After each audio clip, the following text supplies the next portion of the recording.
आज राज ठाकरे यांची सभा झाली होती आणि या सभेमध्ये सत्ताधारी आमदारांनी सुद्धा कशा प्रकारे निवडणूक याद्यांमध्ये घोळ असल्याचं या ठिकाणी सांगितलं असल्याचं राज ठाकरे यांनी उल्लेख केला होता. आपल्याबरोबर मंदाताई म्हात्रे आहेत. ताई, काय म्हणाल, राज ठाकरेंनी उल्लेख केलेला आहे तुम्ही जे काल आरोप केला त्याचा?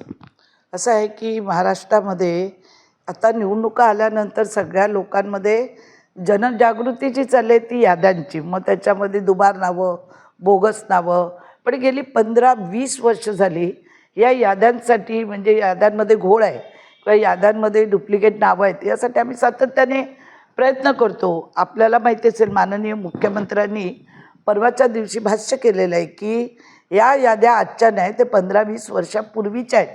आता यादीत सुधारणा करायला पाहिजे, हे देवाभाऊने सुद्धा स्वतः सांगितलं. आणि त्यांच्याच ह्याच्यावरती मी सांगितलं की जवळजवळ 15-20 वर्ष झाली या याद्या दुरुस्त आहे. आता कोण म्हणतं की तुम्ही लोकप्रतिनिधी होतं, तुम्ही का नाही केला? आम्ही प्रत्येक वेळा अधिकाऱ्यांकडे गेलेलो आहोत. अधिकाऱ्यांना, मग कलेक्टर असतील किंवा तुमचे निवडणूक अधिकारी असतील किंवा तिथे ज्या एजन्सी काम करतात हे निवडणुकीचं, त्यांना भेटलेलो आहोत. मागे मध्यंतरी 2009मध्ये राजन विचारे उभे होते लोकसभेला, तेव्हा मी स्वतः त्यांच्या नगरसेवकाकडे यादी काढून त्याचं संपूर्ण मी दिला होतं की तुम्ही आता लोकसभा निवडणूक आहे काढा, म्हणजे आम्हाला विधानसभेला बरं होईल. विधानसभेला आम्हाला निवडणुकीला निवडून लढताना सगळ्यात मोठी अडचण हीच येते, दुबार नावं, तिबार नावं, मग सकाळी बोगस मतदान होत राहतं.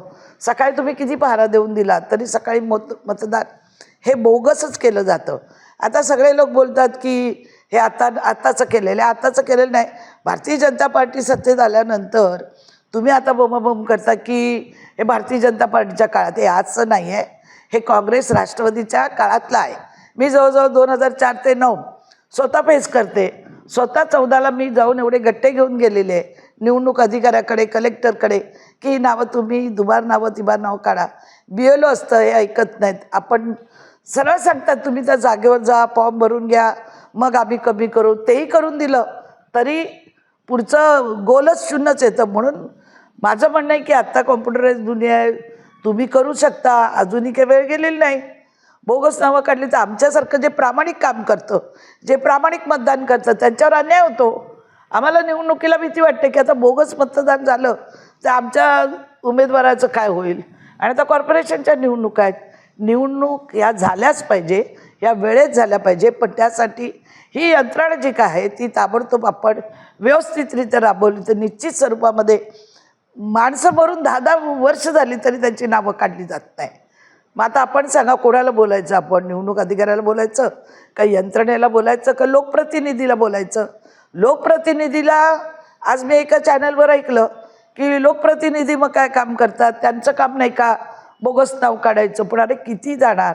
आज 51 वॉर्डमध्ये फिरायचं आणि बोगस नावं शोधायची, एवढं काही सोपं आहे का? त्यासाठी यंत्रणा ही शासनाचीच राबवली गेली पाहिजे आणि त्याच्यातून ही बोगस नावं काढली गेली पाहिजे. ताई, आता महानगरपालिकेची निवडणूक आहे. अनेक नगरसेवकांनी आपल्या गावाकडची सुद्धा बोगस वोटिंग नोंदवली असल्याची चर्चा आहे. हो ना, आता दरवर्षी निवडणुका आल्या का कॉर्पोरेशनच्या वेळी काही लोक गावाकडनं लोक आणतात आणि मतदान करून घेतात. आणि तुम्हाला खरं सांगायचं म्हणजे की लोकसभेला आणि विधानसभेला कोणच घेऊन येत नाही. त्यावेळी इथल्याच उमेदवारांना, इथल्याच लोकांवरती, पण स्वतः उभे राहिलेले नगरसेवक मग गावाकडची मतं घेऊन येणार, मग ती मारणार. आणि तुम्हाला माहिती आहे आता ही 4-4 विभागाची पॅनलची निवडणूक आहे. खूप डोळ्यात तेल घालून नगरसेवकांना निवडणुकीला उभं राहावं लागणार आहे. आणि त्यासाठी या याद्यांचा जो घोळ पुन्हा बाहेर आला तर खूप फटका बसू शकतो.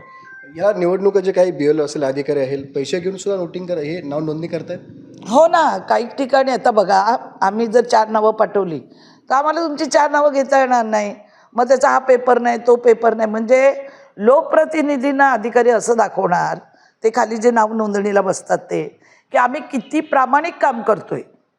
म्हणजे आमच्यासारखे गेलं का सगळे कायद्याचा पूर्ण पुस्तक काढणार, हे पेपर नाही, तो पेपर नाही. पण इतर लोक गेले की 50 नावं एक गट्टा करायचे, 100 नावं एक गट्टा करायचे, तर बरोबर होतात. आणि आम्ही बघतो नंतर एवढी नावं वाढली कशी. मग आम्ही प्रश्न विचारतो किंवा आम्ही चौकशी करतो.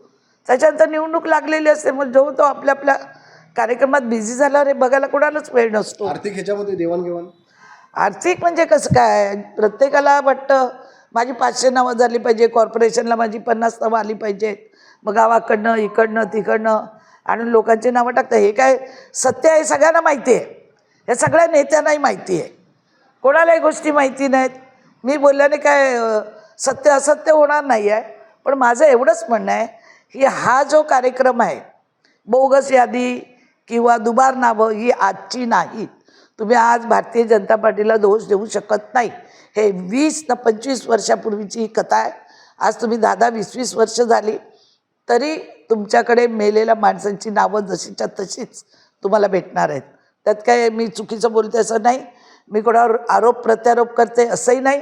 पण यंत्रणाने जर चांगलं काम केलं यंत्रणेने तर निश्चित ही नावं निघू शकतात आणि सगळ्यांना त्याचा, सगळ्या पक्षांना याचा फायदा होऊ शकतो. नक्कीच आपण पाहतो की ही सगळी बोगस नावं आहेत, दुबार नावं आहेत, ही सगळी गेल्या 15-20 वर्षापासूनची आहेत आणि ती अद्याप यंत्रणेला सांगून पण काढलेली जात नाहीत. अशा प्रकारचा आरोप हा भाजपचे आमदार मंदा म्हात्रे यांनी केलेला आहे. नाही पटेल, एबीपी माझा, नवी मुंबई. एबीपी माझा, उघडा डोळे बघा नीट.